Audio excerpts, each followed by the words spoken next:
Ladies and gentlemen, welcome back to the channel. Rangers 1, Celtic 0. Match review, match reaction, 3 things we learned, whatever you want to call it. We're here to talk about the loss for Celtic today. And a result that, is really disappointing. And then, as Neil Lennon would say, bitterly disappointing. I was confident Celtic could go into the game and get something, and it was a tough ask. It was always going to be a tough ask. You know, you're heading to Ibrox, you're heading to an away venue with no support there for your team. You know, you're going against the team who are ultimately the champions of the country. It was going to be a difficult ask. But with the way we've been playing as of late, and with the kind of positivity, the massive wave of positivity there has been at Celtic, you know, I was confident Celtic could go to Ibrox today and get something, and it was disappointing to see the way the game panned out, especially after what looked to be a promising first half, and then walk away with nothing at all. It was a real switch in tone and a real change of attitude, it felt like, between both halves, and ultimately it's cost Celtic the game. Celtic walk out with nothing, and we head into this international break, 6th in the table. So, you know, there is still work to be done. But look, I said one thing in the match preview last night, and I said one thing on the 67 Hail Hail preview as well. And that was, no a win, lose or draw, and especially in the situation of losing the game, we have to avoid this sort of overreaction, and we have to avoid this sort of bounce of negativity there could be just because we have lost the game. Listen, it was 1-0 at the end of the day. We weren't decimated, we weren't battered. The second half, you could say we were a little bit off the boil, but there has to be, and I don't think we're going to be guilty of that. I really don't think there's going to be, and from judging in the instant Twitter reaction, fans aren't quick to jump to the beheading of the manager or anything ridiculous like that. It seems, disappointing. Of course it's disappointing. It always is losing to Rangers. That's the last thing you want to do. You don't like losing that mob. You want to win all the time. That's how you want to go into these games and leave these games. It is disappointing, but I think people understand that we're still very much in the process, and we've all said that, and we've still got a way to go.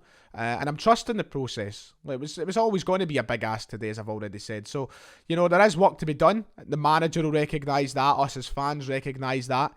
And look, listen, we have to come back with our heads high, and we need to go forward in the next game and get back to winning ways.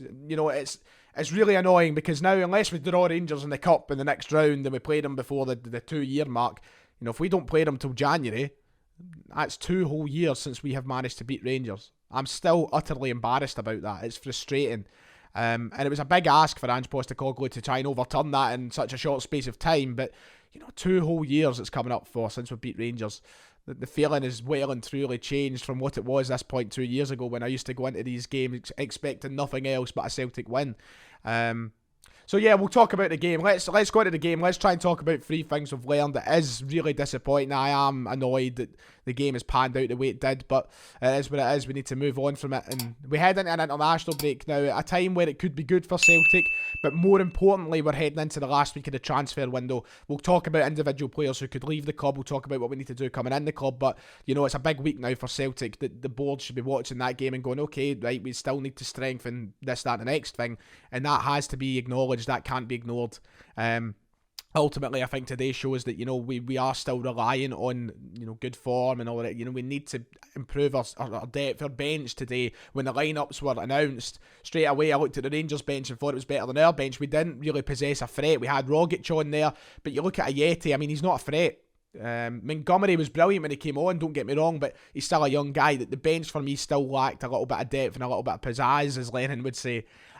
So yeah, let's talk about the game. It was always going to be interesting to see how Rangers matched up to the Ange Postecoglou intensity that we all know about, and how they would match up to that form of football. And the opening few minutes, Rangers were presented with a great opportunity. Morelos had a chance, and I think that kind of sparked Celtic in a little bit of life. In first half, we were the better side. And we should have been in the lead. We really should have been. Edouard's miss is going to haunt me. And look, a lot of people are going through Edouard today for his performance. A lot of people aren't happy, and I wasn't happy with Edouard's performance today. I think that there was a lot to be desired, and we could talk about that from a personal point of view on Edouard's part, and maybe a tactical point of view. We'll come on to that when talking about the half-time mark. But I think that Edouard's performance, yes, for as disappointing it was, is really harsh on them. Yes, it's a terrible miss. Not saying it's not. It is. It's a shocking miss. A striker should be putting that in the back of the net. But he is unlucky that it comes off his heel. Let's be honest. It's came off his heel. It's not deliberate. He's tried to hit it with his foot, and the way the ball came off his foot, it's just unfortunately hit the exact part of the foot you don't want to hit. Any other part of his foot, and that's going in the back of the net. It's just happened to come off his heel, and maybe it is the pressure of the moment that's made him do it or whatever. But yeah, it's an embarrassing miss. We shouldn't be missing chances like that. It was a real opportunity to open up the game for us, and we never took it. And once again, you're talking about fine margins and stuff all the time in these games, but that really is going to be one that annoys us for a long, long time. Throughout the first half, though, we looked good in the ball, and for as good. And one thing that I said, me and David watched it together. We watched it, obviously we lived together, so we watched it together. And Celtic had the ball around the back a lot, and the Ibrox crowd were maybe giving off the impression that Celtic were worried, they were nervous while playing this ball from the back, and Rangers were piling on the pressure. And they were. Rangers were piling on the pressure, but if you put that in a Celtic Park crowd, we'd be applauding the way the ball was getting moved. We were dealing with it quite well, and we had the lion's share of possession for a good bit of the first half. And I was happy with the way the game was going, and going into half time, for as much as I feel like we should have had the lead, I was pretty comfortable thinking going into the second half, yeah, a couple of tweaks here, and we could go and win this game quite easily. That's how I was looking at it at half time. And I'm not saying Rangers were abysmal and they weren't in the game. They still had a couple of chances. They looked quite dangerous on the break.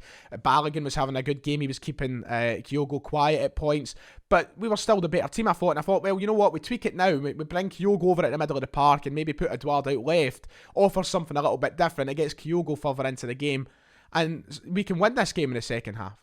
We go at half time, we come out, and right from the start, Rangers were all over us in the second half. That's how the way the game went. I don't know what happened. I really don't know what happened. And we tried making changes. We brought Rogic onto the game. We brought Montgomery into the game. We tried putting Edouard out wide for a little bit as well. I don't know what it was, if it was just the players' attitudes, if it was Rangers up in the intensity. We just were not in the game in the second half, and it felt like there was a real sort of mentality switch. And we looked a little bit defeated at points, I thought. Especially when the goal went in, I just felt like all hope was killed. Kyogo had a couple of good chances getting in behind the defenders and such in the second half, but ultimately it just wasn't good enough. And I think we allowed Rangers. There was a real sense for me, and this was the big thing about the second half for me, there was a real sense of nervousness and anxiousness around the team to do things. I think you could see players thinking in their head, okay, I should go for that. You've seen it, like there was players open, and say it was Christie, for example. He has the ball, and there's someone making a run, and the smart thing to do, and what we do in every other game, is we'd make the pass, we'd make the ambitious pass, and we'd get something out of it. But we ended up resulting back to taking it Starfelt, or we made a pass that was miscued and went right to Rangers. There was a real sense of nervousness for Celtic to take the ambitious route in the second half for me, and I don't know if it was down to Rangers being a better side in the second half or something went on in the tactical whereabouts of the game, but we just seemed to lack a real sort of ambition and a real sort of confidence in the second half to make risky decisions and make decisions that we've been making in all the domestic games so far. So it was really frustrating. I just thought there was so many opportunities where I looked and you could pause the game and you could analyse where players are and you're thinking, there's a smart pass there, and they weren't taking it. It just happened throughout the entire second half for me, and it was really, really frustrating. Look, when you talk about three things we've learned, we'll come on to that in a moment, but you look at the second half and, players just kind of disappeared, they vanished. I thought Edouard was pretty pants in the second half. Abada throughout the whole game, he wasn't, and I'd feel harsh in saying Abada was bad in the game. I feel like we never got him into the game. I feel like he wasn't there. I feel like genuinely he was invisible. Like, I don't know if players weren't passing to him or whatnot, but I just feel like he never touched the ball. So I feel like it's harsh in saying he had a bad game, but he just never had the ball at all.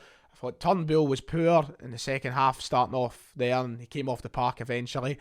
McGregor wasn't as good in the second as he was in the first. I thought even when Christie he slipped a little bit in the first half, he was quite annoying too. I just feel like there was a real absence of presence there from Celtic in the second half overall, expecting players to step up with big moments and individual brilliance. It just was never going to happen in that second half, and that's what allowed Rangers to ultimately go forward and take the lead. And the way that you concede the goal is frustrating too, because it's the same old, isn't it? Set pieces, corner kicks, and it's just ridiculous how poor we are at defending these. It really is.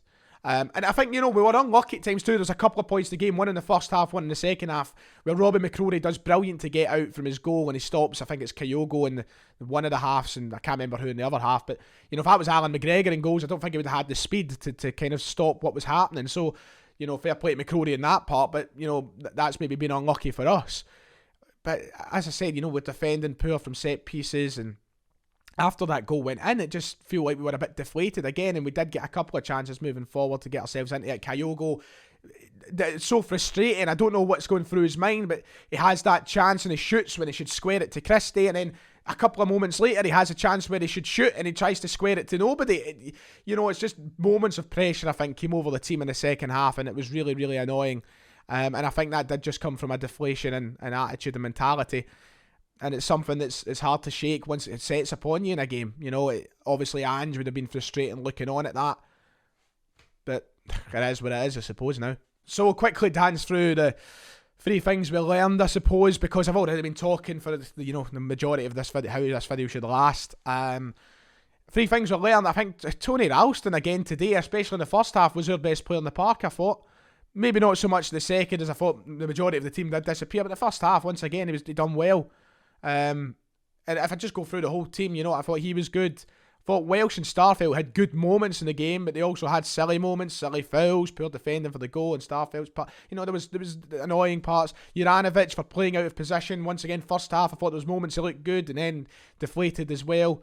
I thought the midfield was the area we struggled the most in today. I think we allowed ourselves to be caught out a few times, and especially in the first half, I thought McGregor done a lot of saving for Rogic and Turnbull. For Christie and Turnbull. I thought he'd done a lot of work to save those guys. I don't even have 3 things we learned. I've gave everything I have to say. We've lost the game, and usually when we do lose these games, the 3 things we learned goes out the window, and we just talk about the game in general. But I thought Ralston was good in the first half. Second thing, we still need to bring in players. Third thing, we need a big pick-up on after the international break now. That's what I'd probably say. That'll do it anyway. I've been talking, and there's only so much talking I can do. I'm going to go now, have a few drinks, forget the result, have a sing-song, and hopefully we pick ourselves back up after the international break. If you have enjoyed the video, make sure to hit like and subscribe. We're nearly at 30k, so a subscription would mean a lot. So make sure to hit that, and see you all next time.